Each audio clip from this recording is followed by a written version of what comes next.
तो दिल्ली ਦੇ ਮੁੱਖ ਮੰਤਰੀ ਦੀ ਦੌੜ ਵਿੱਚ ਕਈ ਨਾਮ ਸ਼ਾਮਲ ਨੇ ਲੇਕਿਨ ਤਾਜਪੋਸ਼ੀ ਕਿਸ ਦੀ ਹੋਏਗੀ ਇਸ ਤੇ ਹਜੇ ਵੀ ਸਸਪੈਂਸ ਬਣਿਆ ਹੋਇਆ ਹੈ। ਸਾਡੇ ਪੱਤਰਕਾਰ ਰਾਹੁਲ ਡਬਾਸ ਸਾਡੇ ਨਾਲ जुड़ गए हैं, उनके नाल गलबात करते हैं।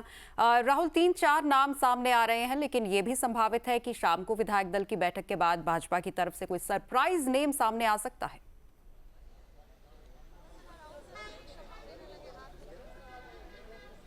देखिए, कोशिश इस बात की है बीजेपी के लिहाज से कि सीक्रेसी को बढ़ता जाए, यानी मीडिया में नाम लीक नहीं होनी चाहिए।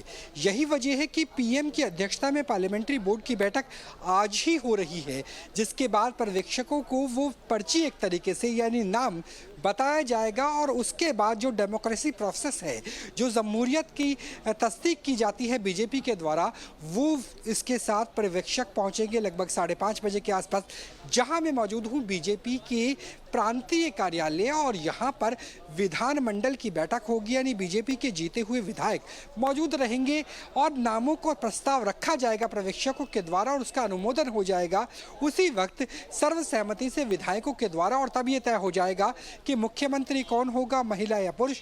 हालांकि 2 चीज़ें जो अभी सूत्रों के हिसाब से निकल के आई है, पहला ये कि जो भी मुख्यमंत्री होगा वो विधायक होगा, दूसरा ये कि जो भी मुख्यमंत्री होगा उसकी छवि साफ सुथरी होगी, क्लीन होगी, क्योंकि अरविंद केजरीवाल कट्टर ईमानदार होने की दम भरते थे और ऐसे में किसी ऐसे नाम को सामने नहीं रखा जाएगा जिसकी छवि टेंटेड हो।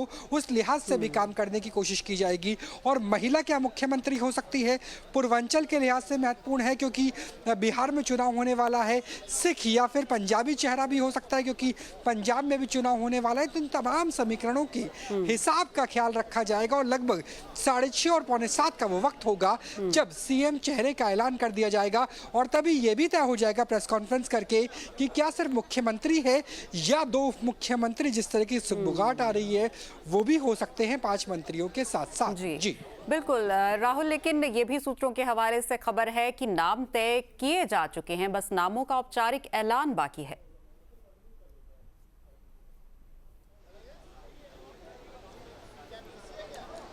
देखिए, बहुत जल्दबाजी होती है कि जब भी बीजेपी को लेकर ये बात हो कि नाम तय किए जा चुके हैं, क्योंकि मध्य प्रदेश से लेकर राजस्थान तक जब चुनाव जीते थे तो उसके बाद ऐलान करने से पहले किसी को अंदाजा नहीं था कि ये मुख्यमंत्री बन सकते हैं। जब हरियाणा के मुख्यमंत्री को बदला गया मनोहर लाल खट्टर के स्थान पर, तब भी उम्मीद नहीं थी कि कौन चेहरा आ सकता है। हालांकि परवेश वर्मा क्योंकि उन्होंने अरविंद केजरीवाल को हराया है, अगर उसके अलावा मदनलाल खुराना के बेटे की बात करें, उनकी बड़ी सियासी भागीदारी रही है, उनका कद रहा है।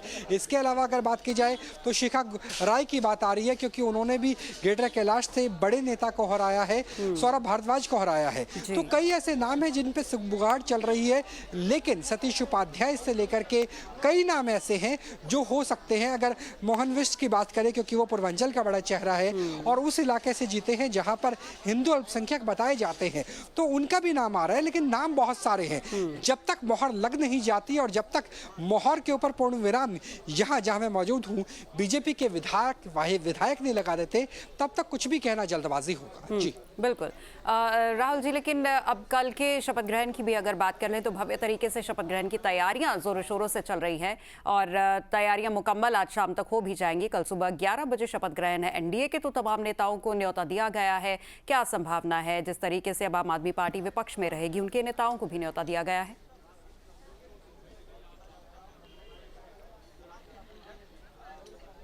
देखिए, अगर न्योता की बात करें, 21वां राज्य होगा राजधानी दिल्ली, जहां पर बीजेपी या एनडीए शासित राज्यों की सरकार है। यानी मान के चलिए कि 20 राज्यों के मुख्यमंत्री, उप मुख्यमंत्री, प्रधानमंत्री, केंद्रीय मंत्री कल 11 बजे मौजूद रहेंगे शपथ ग्रहण समारोह में। उसके अलावा गणमान्य व्यक्ति भी होंगे, संत महात्मा भी होंगे। 3 मंच तैयार किए गए हैं, 30,000 कुर्सियां लगाई गई है। लेकिन जहां तक आपने इशारों में कहा कि विपक्ष की बात करें, विपक्ष में कांग्रेस की बात करें और जो दिल्ली के पूर्व मुख्यमंत्री रह चुके हैं, क्योंकि शीला दीक्षित दिवंगत हो चुकी है और उससे पहले के तीनों जो मुख्यमंत्री थे वो भी दिवंगत हो चुके हैं, चाहे वो सुषमा स्वराज की बात हो, मदन लाल खुराना की बात हो या साहब सिंह वर्मा की बात हो।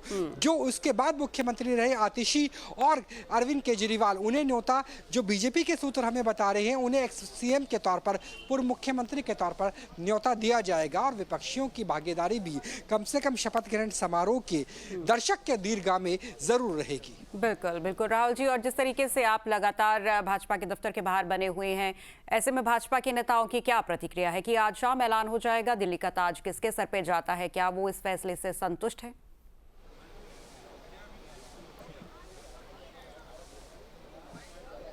देखिए, संतुष्ट और असंतुष्ट की बात तब होती है जब ऐलान किया जा चुका हो। अभी तो सब कुछ अगर मगर की डगर के बीच में टिकी हुई है स्थिति है।